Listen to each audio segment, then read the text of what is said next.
Good afternoon, Saudi. Welcome to the Stay Lit edition of Occupations in High Demand with the Executive Deputy Chairperson of the NYDA Board.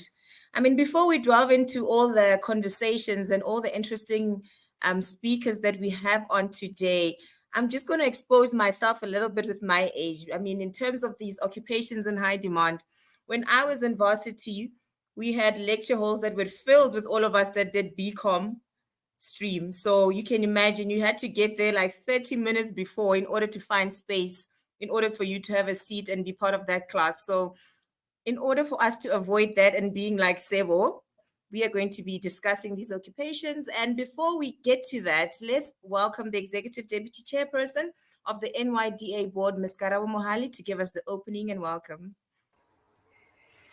Thank you very much, Sebo. And I suppose I'm also like you. I studied marketing, 2010, around that time. And I think every time I reflect about how I studied marketing and we used to print flyers and we knew nothing about digital media and how you can be able to use inventions such as Canva to actually create a poster within 20 seconds. We used to use Word and PowerPoint, but really that speaks to the evolution of life. It speaks to development holistically. And I think for me, it was just an opening. But let me take this opportunity to greet everybody in Saudi. Let's greet our esteemed guests, our panelists. Really, we just want to appreciate you for taking your time to be able to invest in young people. An investment, more often than not, always think about it in either a financial sense or monetary sense. But really, this type of investment, in one's ability to be able to carve a pathway into a future that is more sustainable for us means so much more. A lot of industries always complain about the unemployability of young people, and that's because young people go into higher education, young people go into training, but not necessarily to respond to the needs of the economy. People are always speaking about the fourth industrial revolution. Those that are in the far north and the east parts of the world speak about the fifth industrial revolution. It speaks about the way that we live in a very fast paced world. Things change every single day, and young people would know how COVID actually challenged all of us. For the longest of times, we always thought about teaching education in the brick and mortar type of way. We never thought about digital learning.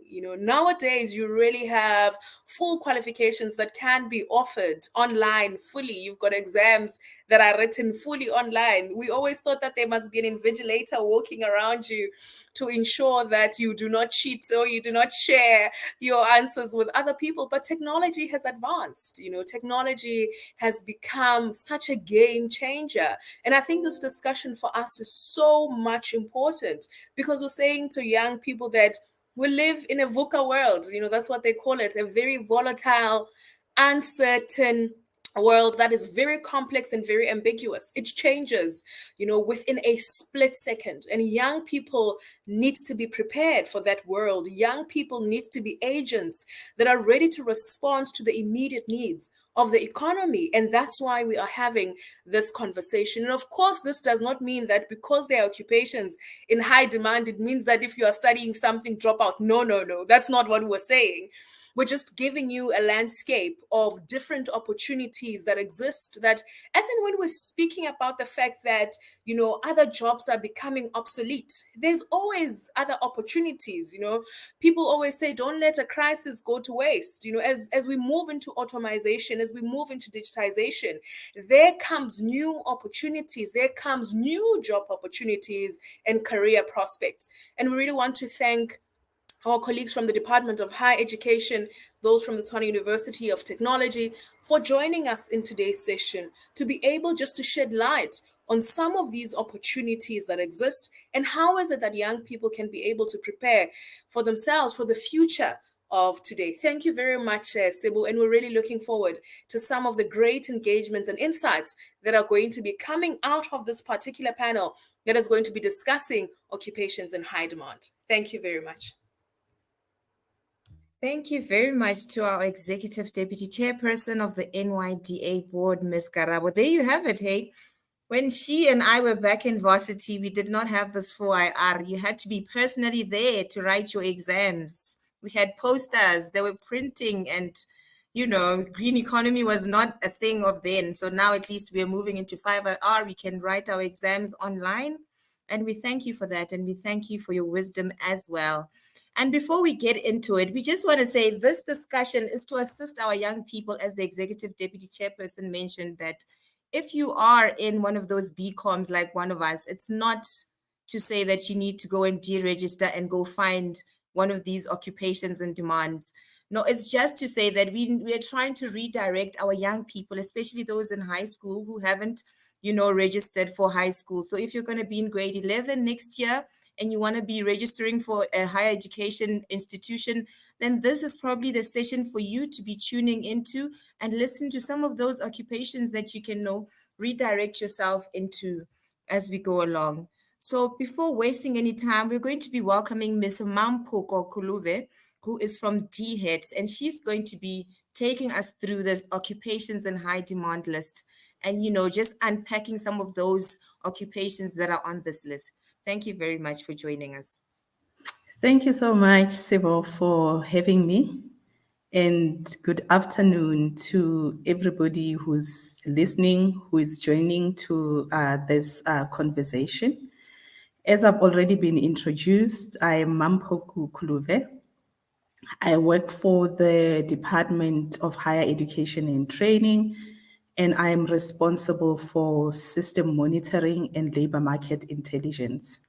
So part of the work that I do on a daily basis is to try and understand the world of work so that we can begin to provide the signals to our universities, to our TVET colleges, to our learners of opportunities that are existing in the labor market. So we know that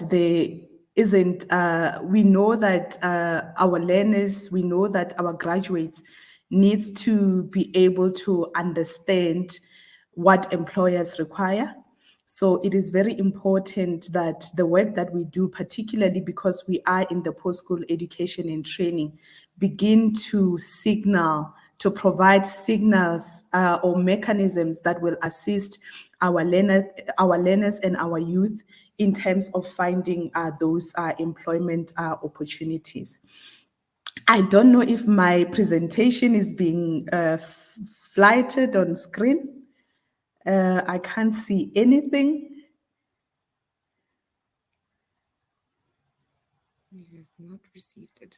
Fosha, can you please try and project it? So while Fosha is trying to do that, I will just highlight Sebo and colleagues that today we will be engaging with you on one of the critical projects that we're managing as a department, that of producing the list of occupations in high demand, the list that we actually produce every 2 years. And the importance of this list is to begin to signal to our learners, to our job seekers, in terms of the occupations that are currently in demand, in terms of the occupations that will be in demand in future, in terms of the occupations that are in shortage, and those new and emerging occupations that both Karabo and Sebo highlighted on. We know that we're talking about fourth industrial revolution. We're talking about issues that relates to the climate change, the green economy. So there's quite a number of opportunities that are available within sectors such as the hydrogen economy, just to name a few. So I am not alone, colleagues. I am with the DNA Economics because, as I've indicated, we manage a research program on identifying skills needs. And for this particular project, we have partnered with the DNA Economics to assist us in terms of the methodology, in terms of the surveys that gets to be done to ensure that we reach as many as of our stakeholders as possible. So the purpose of this list of occupations in high demand that we're producing every 2 years is to begin to signal to the need for the development of new qualifications. For example, in areas where we're having new occupations that are emerging, we know that as a post-school education and training, we need to be putting in place qualifications to ensure that our youth are enrolled in qualifications that will respond to the opportunities that are existing in the labor market.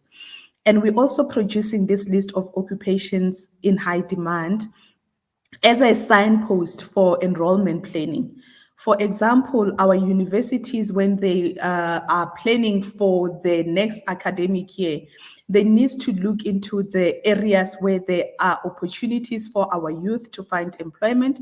If in the list we are saying we need engineers, if in the list we are saying we need data developers, then they need to ensure that the enrollment planning are responding to what is needed in the labor market. In the field of engineering, they need to ensure that the numbers of enrollment are enough to respond to the needs of the labor market. And we're also using this list of occupations in high demand to inform career guidance for our learners and our work seekers. So we're saying that as early as in grade 10, when our learners are beginning to choose their subjects, they need to be able to look into this list to check where opportunities are existing in the labor market so that they can begin to choose subjects that will enable them to be able to find employment when they complete their studies. For example, we know right now that there is opportunities within the hydrogen economy, and on a related project that we are working on, most of the new and emerging occupations that have been highlighted as critical there requires maths and science, which means that we need to ensure as a country that we have a pipeline of our learners who have done maths and science, so that in future they are able to take on these opportunities that presents themselves in the labor market. The next slide, Fosha.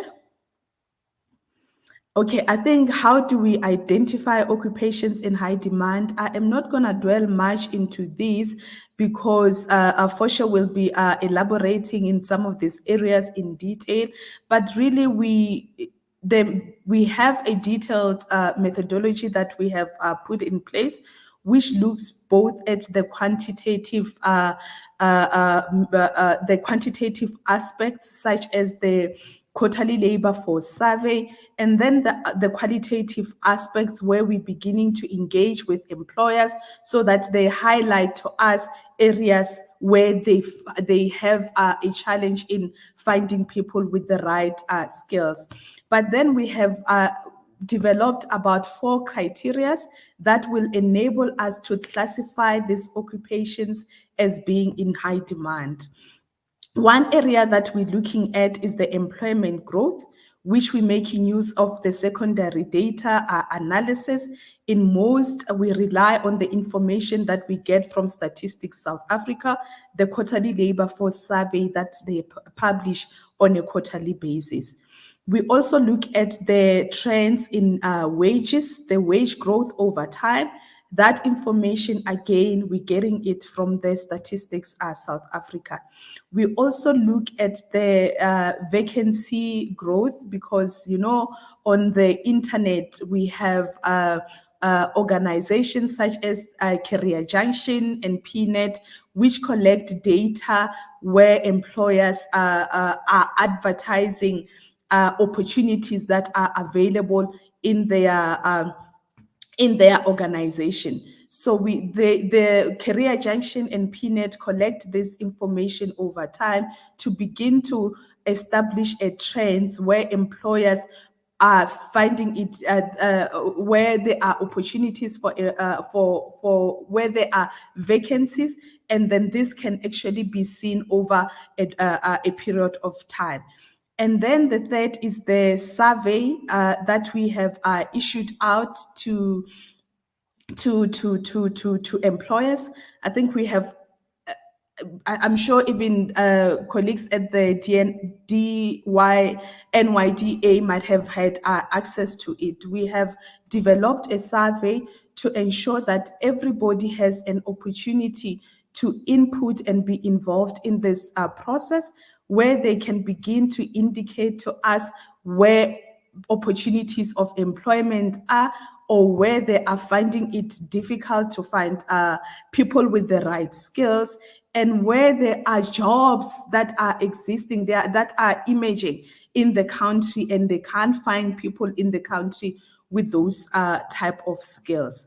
The next slide, Foshe, but I think from here onwards, yeah, this is just the project phases that we have followed, as I've indicated. We started by analyzing the quantitative data that we collected from Statistics South Africa. And then the primary data collection in terms of the survey. And then we have now developed the draft list of occupations in high demand. We will be engaging with quite a number of key stakeholders in the field to validate some of the occupations that are already on that list. And after completing that process, we will then be finalizing and also drafting the technical report, because it is very important that we become transparent in terms of the methodology that we have adopted. We want people to also engage with the methodology, because that helps us and helps the entire country actually to ensure that we strengthen this methodology going forward.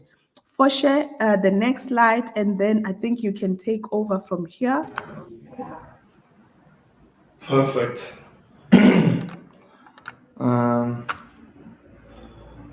All right. Thank you so much. I am assuming that you all can hear me, and thank you so much for the opportunity to present some of this work to you. I think it is particularly important for the youth to understand the South African labour market and understand what is currently going on.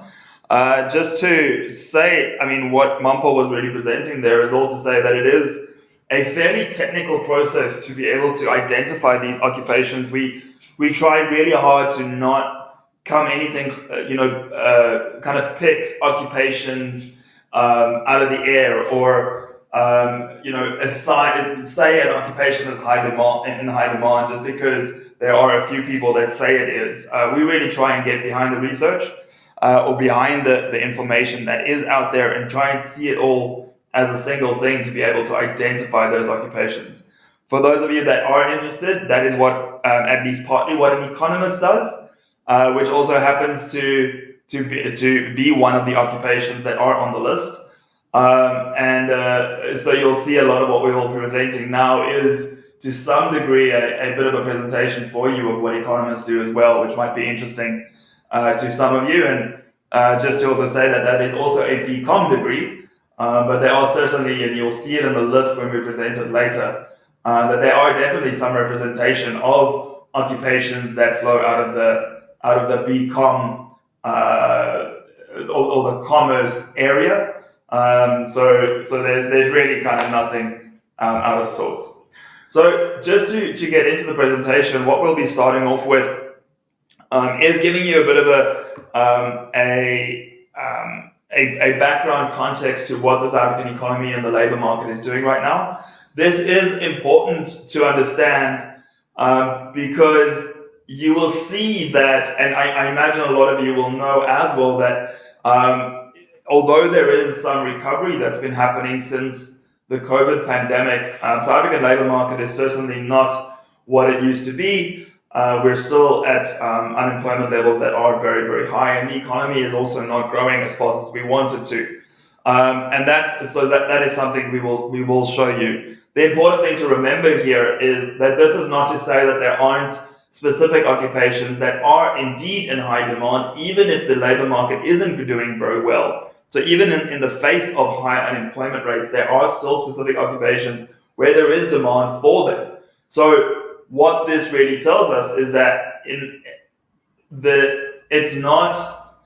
kind of makes the idea of identifying the occupations in high demand that much more important, because they are situated in a sea of other occupations that might not have the demand that they once had. So that's what we're trying to show you with these first couple of slides.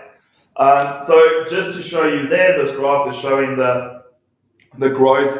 The orange bar is showing you the employment growth between 2013 and 2022.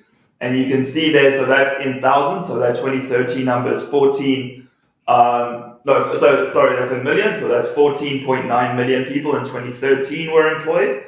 That goes up to 15.8 million, goes up to 16.3 million by 2019. And then you can see the impacts of the COVID pandemic decreasing the number of employed down to 15.5 million last year. Also, just to say that there has been further recovery in 2023. So the number in 2023 might look a little bit better, but the fact of the matter is, overall, on average, across all occupations, demand is quite low, but there obviously are occupations with high demand. So this graph these graphs show you what is happening at the industry level. So on the left-hand side is the one you can really concentrate on. Shows you the growth in the number of people employed within each of these industries. So we can see there that something like mining, community and social services, which is your public service, your education, your healthcare, your social services, they've been growing significantly. Employment within those sectors, agriculture has been doing well since 2019 as well. While in the other sectors, especially in something like utilities, which is your water and your electricity and so forth, that's not doing well. Manufacturing is not doing very well. Construction as well. But again, this is to say, these graphs do not tell you, oh, don't look at manufacturing, don't look at utilities, because they are decreasing in employment. It just means that when you are looking at the industry, when you are looking at occupations that fall within that industry, you have to make sure that you are choosing the right occupation within that industry that is indeed increasing in demand, where there is a demand for in the market, where employers are looking to fill vacancies. And this is what the list is also trying to do. This is a very similar slide to the previous one, but instead of looking at your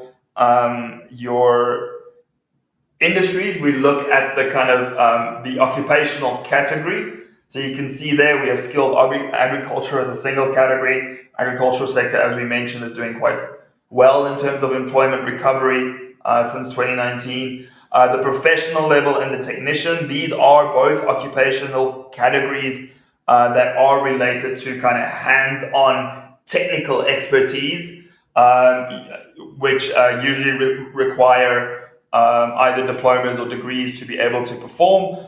So they are also growing in quite a bit of demand, while things like your managers and your clerks, maybe your sales and service is a little bit lower. But as you will actually see, which is quite interesting in the list that I will show you just now, is that even though managers are decreasing in their demand as a kind of category in total, there is certainly high demand for very specific types of managers. So that's important to remember as well. Okay, so that gives us the context. What I'll do now is I'll show us. I'm going to present the list to you in an Excel document. I've color coded some occupations that are worth highlighting within specific categories that we can talk through, and that will also give you an idea what the list looks like. Important to remember is this list is still in draft form. It might get some small changes going forward, but once it is finalized, it will also be officially published by the Department of Higher Education and Training for your benefit, to be able to provide you with the information that you need. So if you just forgive me for 1 second, I'm just going to change what I am presenting to you. Let's see. Share screen.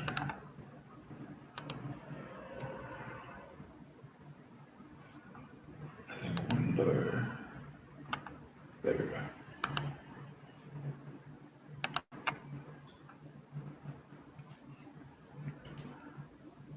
Okay, I imagine all of us can see now what I am showing. Not yet. Not yet? We'll give it a second. No. No. Okay, cool. Thank you so much. Okay, so this is obviously very small. I am going to zoom in. So what we have here at the left-hand side, in no particular order, we have the 350 occupations that we have identified as being in high demand. So as I mentioned, we will be looking at some of those categories that are important to consider. So the first one that I think is worth looking at is the engineering category, which is the orange. So let's just have a look at that. Filter by colors. Okay, so you can see here the engineering, the demand for the engineers, what we found in the surveys as well as the secondary data is really across the board engineering. Maybe ones that are specifically important to think about are the engineering degrees within the energy sector, especially if you're thinking about kind of the climate change in that space, which is obviously really, really important. The environmental engineer at the bottom here, also very, very interesting. And then you'll also see some of these are engineering managers. As I mentioned just now that we saw at the kind of manager category, there is some decrease in employment numbers over the last 3 years. But at least within the engineering field, there's certainly some demand for the engineers that kind of go through the technical phases of the occupation and eventually become the people that manage the other engineers that are doing the technical work. So the engineering manager is really important. But again, I would say that across the board, I'm not sure that any of the engineering occupations have really been excluded from the list at this point. Also important to remember when considering these lists is although we go into quite a disaggregated level, meaning that we are very specific on the occupations. Each occupation, nearly regardless of what the occupation is, would have specializations within that occupation. So our analysis is limited to a certain level. And what I would suggest is that it is up to you then to go choose the occupations that seem interesting to you, and then really go do research and thinking about, well, what are the subcategories or the specializations within this group that would be something that you are interested in, obviously, but also for which there is actually a lot of adverts out there or a lot of vacancies out there and a high demand within the categories that we present. So these are the engineers.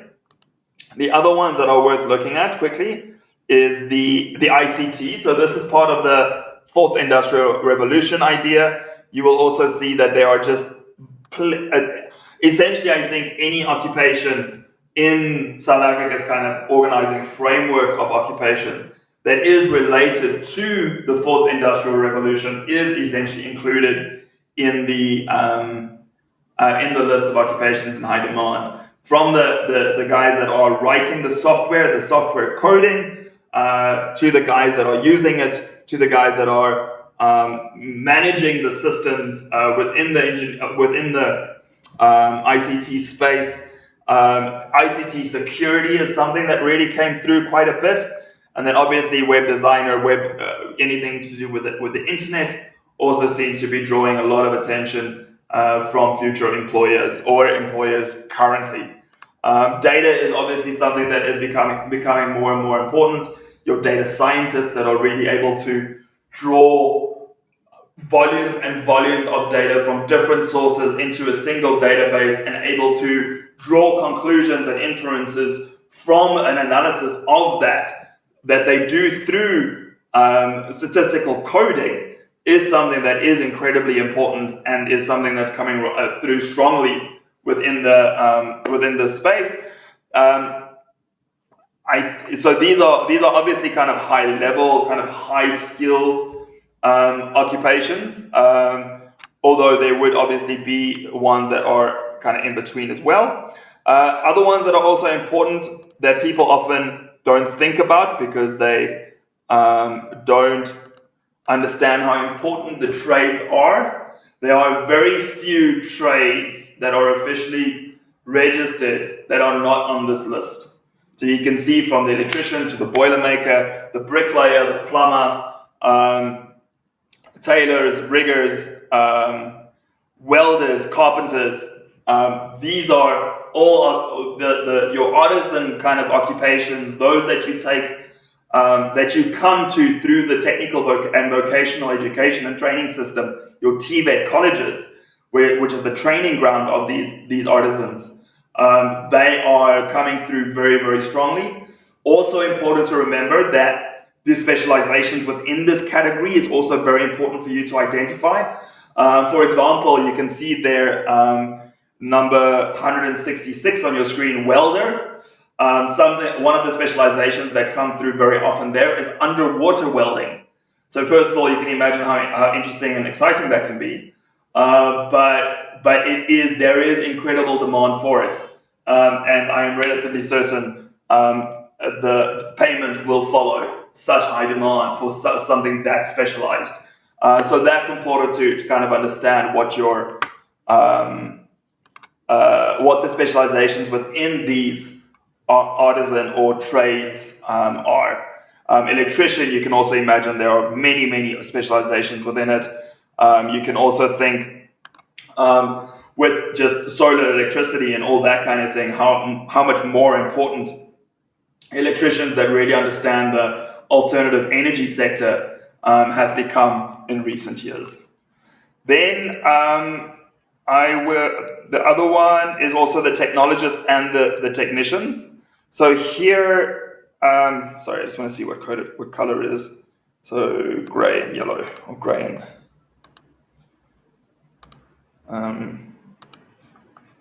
so you have your technologists. So these are kind of very similar to engineers.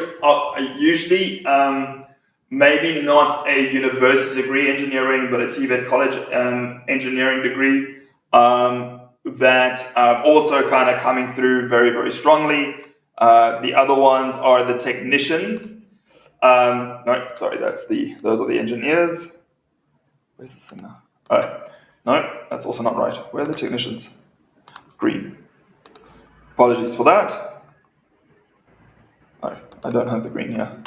Okay.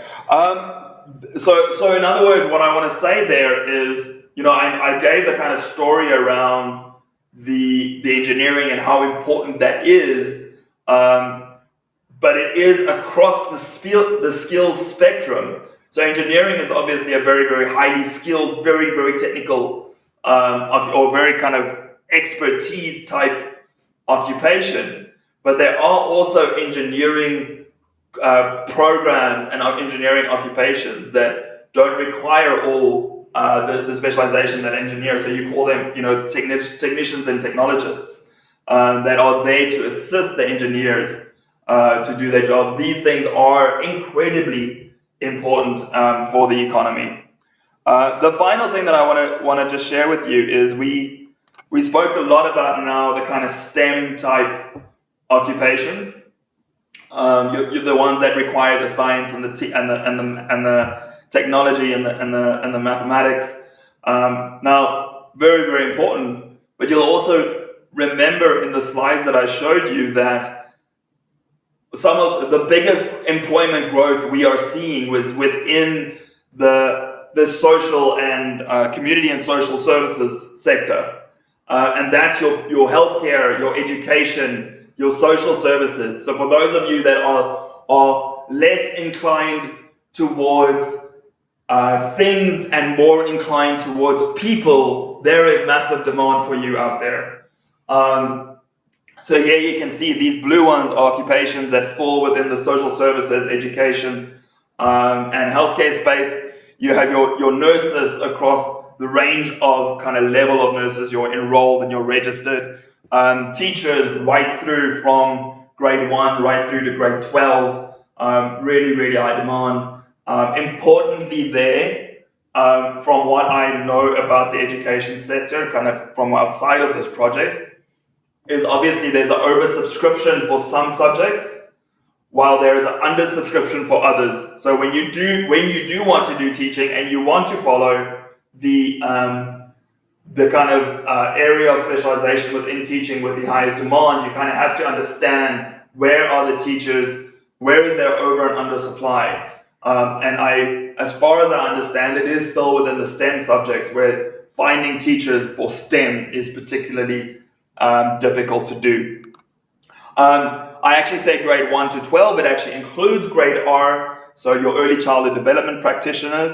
For those of you that really like kids, that is something that is very, very special to do. Your pharmacists, your doctors, as we all know, your general practitioners, very, very important. All your social workers, your midwives, some of your allied health workers, your physiotherapists and your occupational therapists all play an important role. And your veterinarians. I realize that's not people health, but important nonetheless. This is also something that made it onto the list. Your veterinarians are also incredibly important, and there is certainly high demand for those occupations. So I am going to, that is my piece. I am going to stop sharing now, and then I might have a look at what some of those comments and questions might be. Thank you very much for that. I mean, that was quite a mouthful. And there you have it, young people of South Africa. It is not the industry that you're choosing, but looking at that specific occupation that is in that industry that you need to look into. I mean, those of us who are people-centric, he really did emphasize that we can be involved in the health, the social and education aspect as well. So there is a high demand for us to be there. Thank you very much for that presentation. I see the questions are flooding in, but before we go through that, we are going to be calling Mr. Teliso Mhlomi. I mean, Mr. Teliso Mhlomi, before you come in, he's from the Institute of Future Work. In Singapore, they already have robot waiters, so it will really be interesting to hear you coming through and telling us on some of the research that you're doing in terms of the future work that we're doing. So I think some of us here who are listening in want to know is, do we still need teachers in the future? Do we need nurses in the future? Seeing as we have some of those robots in Singapore that are waiters and waitresses for us. Thank you. Over to you, Mr. Teliso. Thank you so much, ma'am. As you have said, my name is Teliso Mhlomi, and I am from the Tshwane University of Technology's Institute for Future of Work. And I actually like the presentation that was done by the colleagues from DHET and DN Economics. One of the things that I need to highlight is the whole notion around STEM. Because sometimes we think that the future of work exclude those that are studying social and humanity sciences. And you have people studying politics, you have people studying, and you have mentioned teaching, you have also mentioned nursing. And I think that from the perspective of redefining what ought to be studied, we moved away from the whole notion around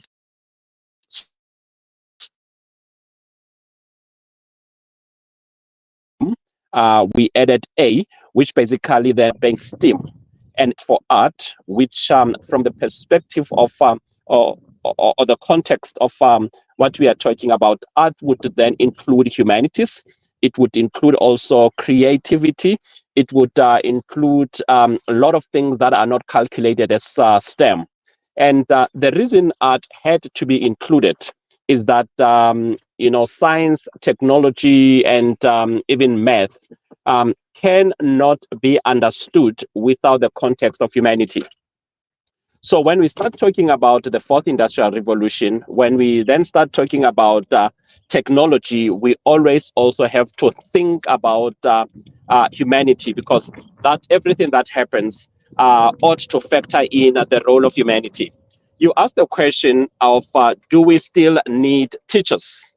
In one of the conversations I had, I said, yes, we still need teachers. And the reason I would say that we still need teachers is that even though we can use technology, remember that technology is basically under the command and the spell of humanity. And so we cannot wish away any sense of human ingenuity. So we will still need human teachers, people that would then understand exactly what other people need. And the other aspect that also I would want to speak to, which we also need to address, because when we look at the list of the occupations that there, everyone will start thinking like my math sucks. Everyone will start thinking my science sucks. However, we also need to understand that there are what we call soft skills. And with other soft skills, for example, speak about the decision-making ability. And that is a skill that we need to harvest. It's a skill that anybody at high school needs to start thinking, how do I make a decision? The second skill that we don't talk about is the skill of creativity, and which is basically in abundance across the African continent. So including those science and math based occupations, the skill around decision making, the skill around the creativity are very critical. Those are the things that we have then identified. And so young people who are in humanities need to understand that they might need just to tweak a little bit in terms of what they are doing so that they become employable. And tweaking does not necessarily mean that everyone need to go and learn coding, because not everyone can be a coder. However, it's an issue of what is it that I can do? Then the other element which we emphasize from the TUT perspective, we speak about future-ready graduates. And with the future-ready graduates, we are talking about the students or the graduates who would then have acquired the necessary skills that the industry wants. And the second characteristic that you speak about is a characteristic of saying, I can actually start a small business.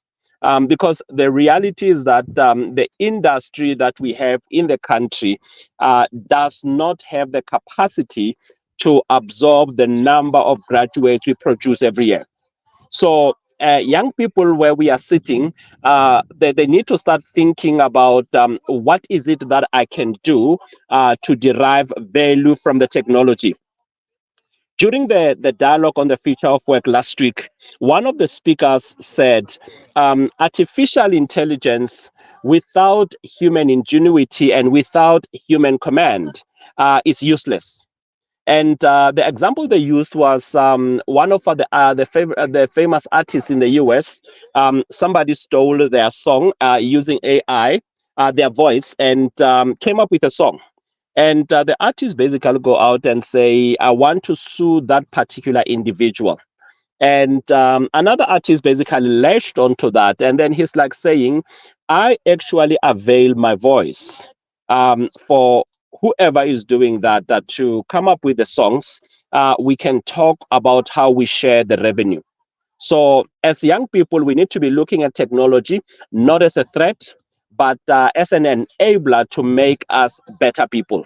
So from the Institute for Future of Work, what we basically do is we engage with the industry to say that become an enabler, one, in assisting us as the university to carve the kind of curriculum that would make our our graduates employable. We are also then saying that as the industry, remember that you have the capacity, if we were to commercialize any form of innovation or solutions that we were to create at the university. So we partner with the industry, and we are then saying, let's innovate together.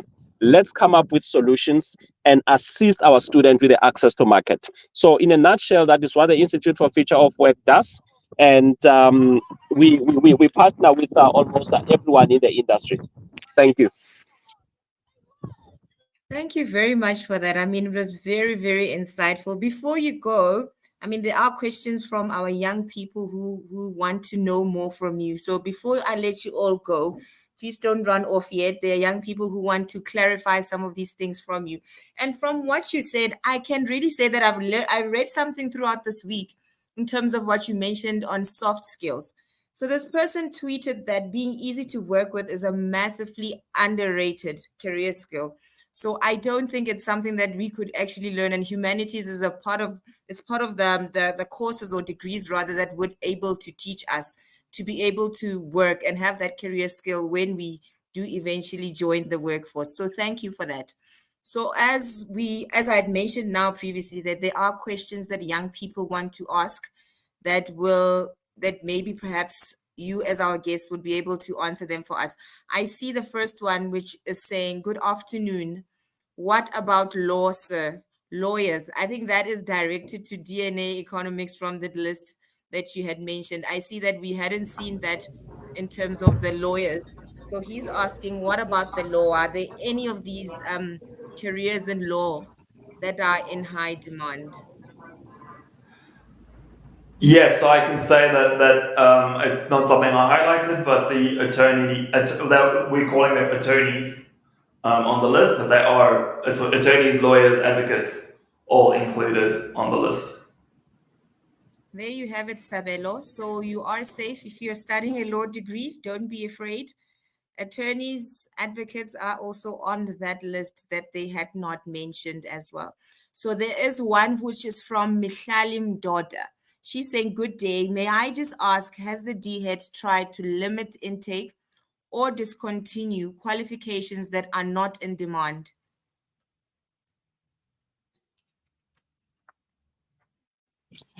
Sorry, do you mind repeating the question? They're saying that has the DHET, the Department of Higher Education and Training, tried to limit the intake or discontinue qualifications that are not in demand? Okay, no, that I think that's from DHET. I'll answer from the university. Must I come in, Chair? Yeah, DHET. Yes, I think I have mentioned the fact that the list of occupations in high demand needs to be one of the mechanisms that universities needs to use in terms of developing new qualifications or the qualifications that are aligned to the occupations that are in demand. And that can also be used in terms of enrollment planning to ensure that the higher numbers are geared to qualifications that are responding to the occupations in high demand. But we don't necessarily discontinue qualifications, because we know that even though they are not necessarily in high demand, we will always need, for example, teachers. If teachers are not in demand, it doesn't necessarily mean that we're never gonna need them in the country. We will keep on offering those qualifications, but we are saying that the intake in terms of responding to the needs of our employers, to where opportunities exist, people need to begin to look at qualifications that are responding to the list of occupations in high demand. We need to continue offering humanities, but we are saying that opportunities might be existing in your STEM-related fields. So in considering your career path, begin to look into those type of qualifications. Thank you very much for that. Mr. Tseliso, do you want to have a bite at that? Yeah, you know, one of the things about curriculum, I normally say that institutions of higher education are like a pregnant elephant. They move very slow. And so in order to meet the demands of the industry, TUT came up with the concept of the Institute for Future of Work, which basically means that we would want to empower our graduates outside the scope of curriculum development. And we also then are partnering with the industry to make sure that some of the skills that cannot be integrated in the curriculum are being imparted to our graduates. And so there is a sense, we need to have a sense of agility as institutions of higher learning in order to make sure that we accelerate the whole notion of our students or of our graduates getting the skills that we need. Thank you. Thank you very much for that. I think the DHET is very there's a lot of young people that want to know more from you. So there is another one who's saying, how is the DHET making sure that high school students are well equipped in getting these high demand education? Okay, the list gets to also be shared with colleagues in the Department of Basic Education, but we also have a career unit in our department where they try and ensure that when going on road, what we call them, road shows, to advocate about the work that we are doing as a department, the opportunities that we are opening up, they also begin to engage with schools around the opportunities that are available in the world of work. And there is also a dedicated website where all these occupations are listed there for learners to begin to know, if I want to be an engineer, which subject am I supposed to be choosing, so that they can begin to align themselves with that. So we're using the career unit to begin to ensure that this list is communicated with various learners in various schools. And we also distribute it widely to our TVET colleges as well as universities. It's also available, and I think, Sebo, that's also where you found it, on our Department of Higher Education and Training. And you might also have heard our minister and our deputy minister in most of their engagements, they always mention the importance of making use of this list. Thank you very much for that. I mean, that is very insightful. Thank you so much. I think there's a comment. This is not really a question, but if any of you would be willing to just respond to this specific comment, if you are able to take part in this initiative that she's going to be doing. This is from Ms. Tanaka. She's saying she's going to be hosting a STEM camp next year for girls in Soweto to try and educate them about the career in ICT. So this would be 50 girls for coding and a robotics camp. Any of our guests who would be interested to be a speaker at her robotics camp or assist in any way? I think she can reach out to the Institute for Future of Work, and we can take it from there in terms of assisting with the speakers and other stuff. Thank you very much for that. I mean, all of you have brought such insightful information, and I think the young people of South Africa will appreciate this. And for those young people that were not able to be a part of this conversation at this moment, this specific session will still be on our Facebook pages, our YouTube pages, and all our social media platforms for you to refer back to and listen to some of that. I mean, I think that the presentation that was made by DHET and DNA Economics is one to really listen to and look at the list and how they really unpack some of these situations. So before we go, can I ask all of our speakers just to give us a 2 minutes closing and just encourage the young people in South Africa in terms of these occupations in high demand, and just give them advice. And if there are any grade 11 learners that are listening now, to know in which direction can they really just navigate themselves in. I'll start with Ms. Kuluva. Okay, thank you so much, Sebo. I think really for me as a country, the fact that we are transitioning to this energy, renewable energies, that really present opportunities for us as a country in sectors such as the green hydrogen. So it's very important that our youth begin to familiarize themselves with opportunities available in that particular sector.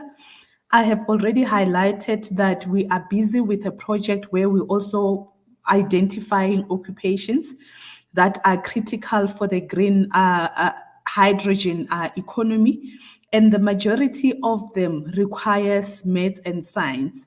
So it's very important that we begin as a country, we begin to ensure that the majority of our learners are doing maths and science. If maths and science, if they are to reap the benefits that will be coming out of the green hydrogen economy, or just through the just energy transition processes. For me, that is really quite important, Sebo. And to actually make use of this list, remember we're saying the list of occupations in high demand, it is just a signal. It won't necessarily tell you where these employment opportunities exist, but it's one of the critical tools that our youth can begin to use in terms of knowing of the occupations that are really in demand, of the occupations that are really in shortage, so that they begin to enroll, in field of studies that will enable them to stand a better chance of finding employment. Thank you very much for that. DNA Economics, do you have a last bite before we leave?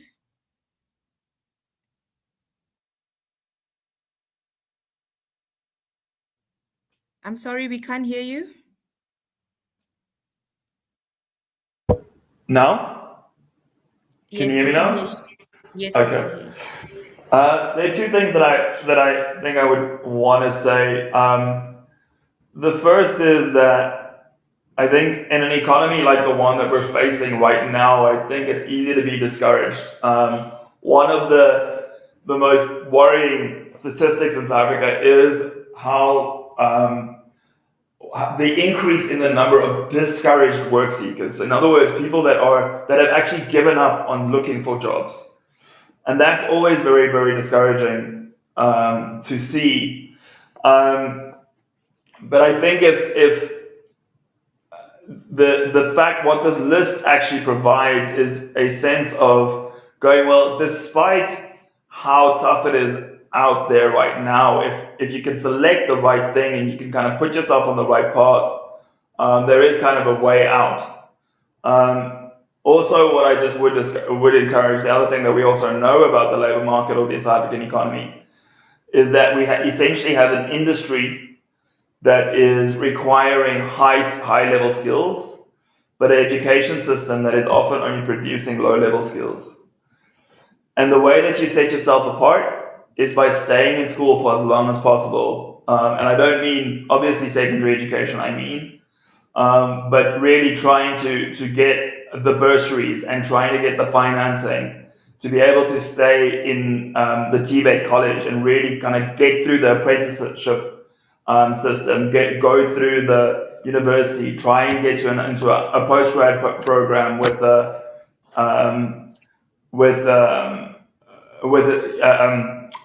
bursary of some sort. But that's really the way to kind of set yourself apart. Is you're sitting in a population that you are able to kind of stand out by really kind of working for a while. So I would that would be my big encouragement, is really kind of find the right path and also build as much foundational academic and technical knowledge as soon as possible to set yourself apart from the rest. Thank you very much for that. I mean, we really do appreciate you taking your time to come here and discuss this with us. There is just one, another Sabelo Masero, who is saying, just to add, he thinks it would be very helpful to at least include a few courses related to each career in demand. For example, with attorneys and advocates, the relevant qualification would be in BA in law, BCom law, or LLB. So this would then help the grade 11s and 12s to make an informed decision. This is just a comment that they made as we were making our closing shots for that. Thank you very much for that. And just to close off, we're going to ask Ms. Nondumu Suzwani, who is the Executive Personal Assistant here in the Executive Deputy Chairperson's office, to close off for us.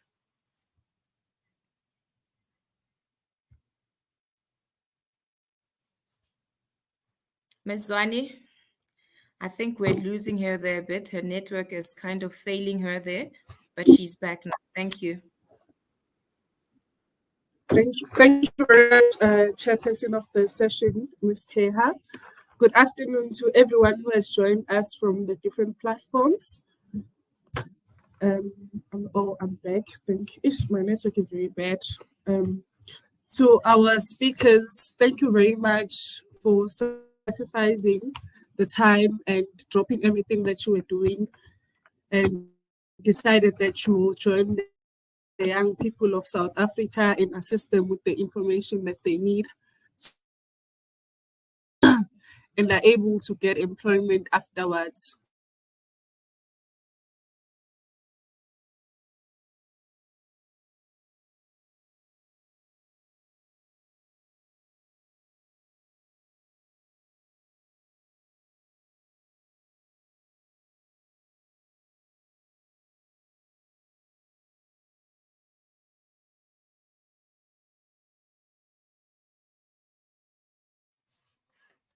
Ms. Zwani, we can't hear you.